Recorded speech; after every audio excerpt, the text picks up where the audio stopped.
Rencontre aujourd'hui dans votre édition des initiatives avec des hommes de cœur, comme le navigateur Tanguy Delamotte qui repart pour une course autour du monde au profit des enfants malades cardiaques.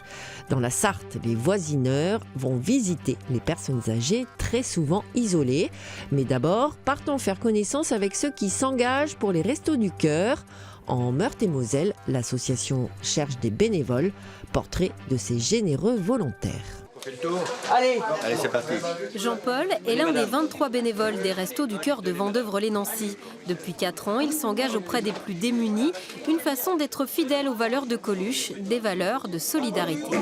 D'abord, on accueille les personnes qui viennent au Restos du Cœur, qui poussent la porte. Ensuite, on les accompagne pour leur apporter une aide alimentaire. Ce sont des gens qui ont des revenus modestes, voire des difficultés sociales qui s'ajoutent. À cette occasion-là, on peut aussi parler avec elles de leurs soucis. Et si elles ont besoin d'une aide en matière d'hébergement, etc., on a une personne parmi nous qui peut les accueillir dans un petit local confidentiellement pour voir avec elles comment on peut les aider un peu plus et au-delà de l'aide alimentaire. Dans la grande famille des bénévoles, il y a les suiveurs comme Jean-Paul, mais aussi les inscripteurs comme on les appelle, les accompagnants santé comme Jocelyne et enfin les personnes dévolues à l'accueil. Aujourd'hui, il manquerait 7 bénévoles pour prendre en charge au mieux les 5 à 600 familles du site vendôpérien, une quarantaine sur tout le département. Un appel est lancé. Ils peuvent venir une demi-journée, ils peuvent venir une journée, ils peuvent venir quand ils veulent et c'est reconductible, c'est-à-dire que chaque année on se remet tous en question. Si on veut rester, si on veut partir, ça c'est très facile. Les professeurs en retraite qui ont des connaissances en informatique sont également les bienvenus. En résumé, pour devenir bénévole, il faut donc avoir un peu de temps en journée et l'envie d'aider son prochain. Pour s'inscrire, il suffit d'appeler les restos ou de passer par le site internet. Venez et vous verrez que vous resterez avec nous, parce que ça se passe plutôt bien en règle générale. D'autres bénévoles sont aussi les bienvenus. Leur mission cette fois, visiter des personnes âgées à domicile. On les appelle les voisineurs. En Sarthe, ils sont une centaine à faire partie de ce réseau. Vous avez le sourire aujourd'hui? D'habitude. L'autre jour hein? Je l'avais pas l'autre jour. Ah si, mais vous l'avez tout le temps. Ah oui.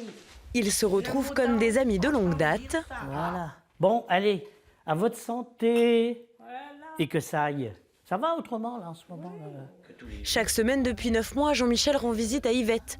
Mais ce n'est ni un membre de sa famille, ni un professionnel de santé. Il est voisineur. Il consacre du temps à des personnes âgées de sa ville pour les aider à rompre avec la solitude. Il n'y a presque jamais personne. Alors, quand il est là, c'est la joie, hein, forcément. Quand il ne vient pas, ça manque. Il a de la gaieté, je sais pas, moi, il a un dynamisme, cet homme-là. C'est ça, hein. Bon, alors, Yvette, on va regarder les nouvelles sur le journal. Jean-Michel fait partie d'un réseau d'une centaine de bénévoles. Formés par l'association Famille Rurale, ils ont appris à écouter les personnes âgées et à les stimuler. Une expérience aussi bénéfique pour les voisineurs que pour les voisinés. Je suis content de rencontrer des personnes. Donc ça, c'est important aussi, et c'est réciproque d'ailleurs. Les discussions s'installent, l'échange. Créer du lien, c'est important. Et c'est aussi un soulagement pour les familles. Écoute, aujourd'hui, je la trouve impeccable. Hein. C'est vrai? Elle a ses yeux qui pétillent. Mais elle a toujours les yeux qui pétillent quand elle te voit. La fille d'Yvette travaille à Paris et s'occupe de ses enfants. Elle consacre son temps libre à sa mère, mais ce n'est pas toujours suffisant. On n'avait pas mesuré à quel point elle pouvait souffrir de la solitude sur les autres temps de la journée. Donc il y a des aides à domicile tous les jours, il y a des livraisons de repas, mais les journées sont très très longues. Le réseau voisineur couvre toute la Sarthe et pourrait s'étendre à d'autres départements. Environ 150 personnes âgées bénéficient déjà de ce service entièrement gratuit. Enfin, le Lorientais d'adoption Tanguy Delamotte se mobilise pour une association qui aide les enfants malades cardiaques. Le chouchou du public veut encore aller plus loin dans son engagement, repartir pour la bonne cause pour un nouveau tour du monde en 80 jours. Repartir pour un nouveau Vendée Globe en 80 jours, c'est le pari de Tanguy Delamotte. Le Lorientais d'adoption a sagement mûri son projet. Après un passage par la case chantier, son bateau, qui a déjà 2 tours du monde à son actif, lui offre un objectif ambitieux, mais pas impossible. Ça dépend pas de l'âge de capitaine, ça dépend de l'âge du bateau en général. Donc j'estime que je peux faire un tour du monde si j'ai pas de gros problèmes en 80 jours. Donc c'est un objectif assez intense, assez élevé, mais réaliste, réalisable en tout cas. Tanguy de la Motte figure dans le top 10 de la majorité des grandes courses au large, mais dans le cœur du public, il est monté sur la première marche du podium lors de son premier Vendée Globe. Durant 3 mois, il a fait le show en envoyant ses vidéos tournées à bord. On se souvient de ses gags, d'un bain en pleine mer et surtout de ses numéros de air guitare sur des rocks endiablés.